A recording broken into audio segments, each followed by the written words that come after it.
అందరికీ praise lord. జనవరి 15 ఈరోజు దేవుని వాగ్దానము. గుండె చెదిరిన వారిని ఆయన బాగు చేయువాడు, వారి గాయములు కట్టువాడు. 147వ కీర్తన 3వ చరణం.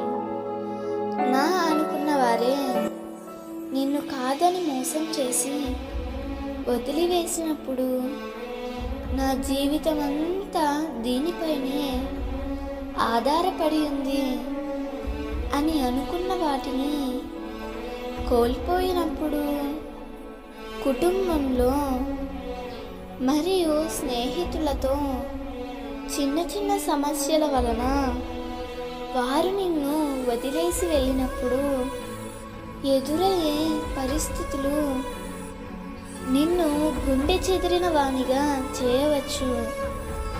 అయితే ఒక విషయం మర్చిపోకు, ఈ లోకంలో ఉన్నవారు ఎవరైనా నిన్ను విడిచి వెళ్ళిపోవచ్చు. చివరికి నిన్ను కన్నవారు కూడా నిన్ను మర్చిపోవచ్చు. అయితే తన చేతులతో నిన్ను చేసుకున్న నీ తండ్రి అయిన ప్రభువు నిన్ను అటువంటి పరిస్థితులలో విడిచిపెట్టి వెళ్ళిపోడు గాని గుండె చెదిరిన నీ జీవితాన్ని బాగు చేసి నీ గాయములన్నిటినీ కట్టే దేవుడు.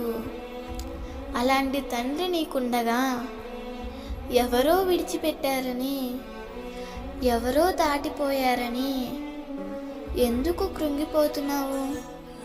నిన్నెన్నడూ విడువను ఎడబాయను అని చెప్పిన దేవుడు నీతోనే ఉన్నాడు. అన్ని పరిస్థితులలో ఆయన నిన్ను బలపరిచి ధైర్యపరుస్తాడు. దేవుడు ఈ వాగ్దానము నీ జీవితంలో నిశ్చయముగా నెరవేర్చునుగాక. ఆమేన్.